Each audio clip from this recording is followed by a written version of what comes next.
Buenas noches, mi nombre es Alicia Cuadros Málaga, estudiante de la carrera de Psicología a Distancia en la Universidad Continental. El día de hoy voy a presentar mi videoensayo sobre los métodos más comunes a utilizarse en el estudio de la psicología. Dentro del estudio de la psicología podemos reconocer 5 métodos principales.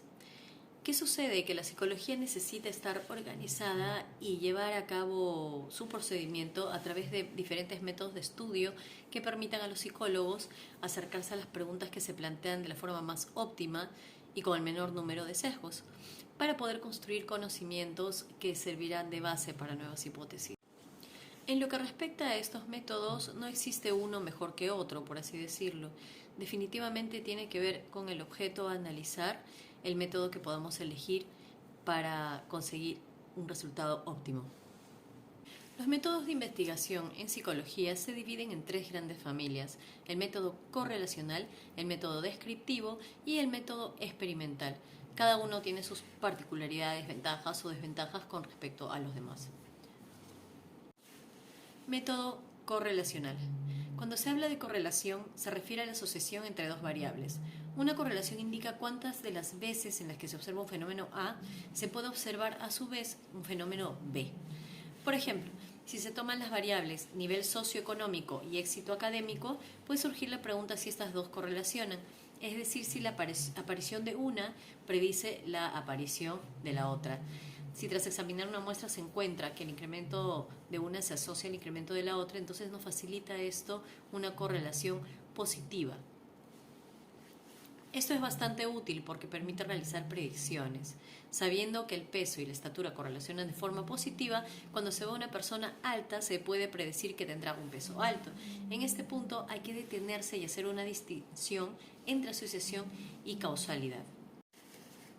Una correlación indica una asociación que permite predecir, pero no ofrece una explicación que responda por qué sucede el hecho. Con frecuencia razonamos de un modo falaz y asumimos que cuando dos fenómenos ocurren juntos, uno causa al otro. No hay que ignorar la presencia de otras variables que median en la relación entre un fenómeno y el otro. En psicología se utiliza el método correlacional para obtener información sobre fenómenos que son imposibles de reproducir en laboratorio. Método descriptivo. En psicología se escoge este método de estudio cuando se quiere describir un fenómeno tal como ocurre, de forma minuciosa y exhaustiva en todos sus aspectos. Consiste en cualquier intento para determinar o identificar cuál es el fenómeno sin entrar en el por qué, en el cuándo ni en el cómo. En el método que escogemos cuando queremos dar respuesta. Este es el método que escogemos cuando queremos dar respuesta a preguntas como ¿qué actitudes tienen los mayores de 65 años en entornos rurales hacia la homosexualidad? A través de las encuestas, estudios de caso y observación sistemática se puede responder a preguntas no cuantificables.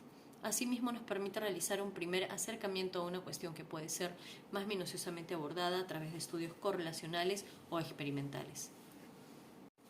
Método experimental.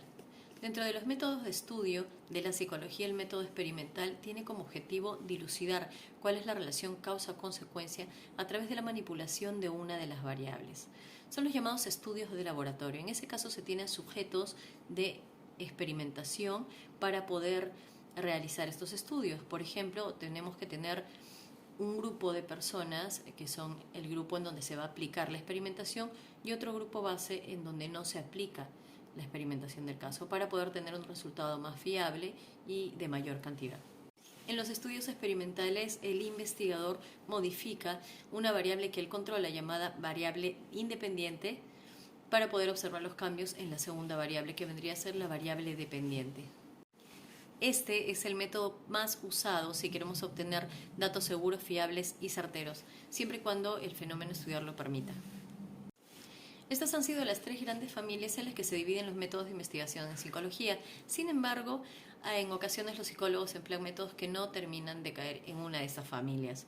Por ejemplo, cuando queremos conocer si la personalidad es fruto de la sociabilización o si es heredable, empleamos el estudio de gemelos. En estos estudios tomamos gemelos separados al nacer que crecen en familias distintas y estudiamos su personalidad en diferentes puntos de su vida.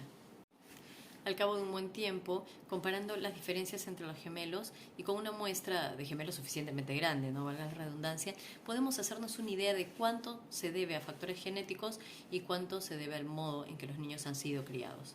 Otra forma de estudiar el comportamiento es a través de modelos informáticos. Este es un método muy frecuente en el estudio del pensamiento. Consiste en elaborar una teoría acerca de cómo funciona un proceso mental concreto, por ejemplo, el reconocimiento de palabras, y crear un programa que simule este proceso tal como pensamos que ocurre. Entonces podemos poner a prueba diferentes hipótesis a través de este programa, realizando simulaciones tal como las haría un ser humano. No obstante, la validez de este método depende de lo válida que sea la teoría que lo sustenta.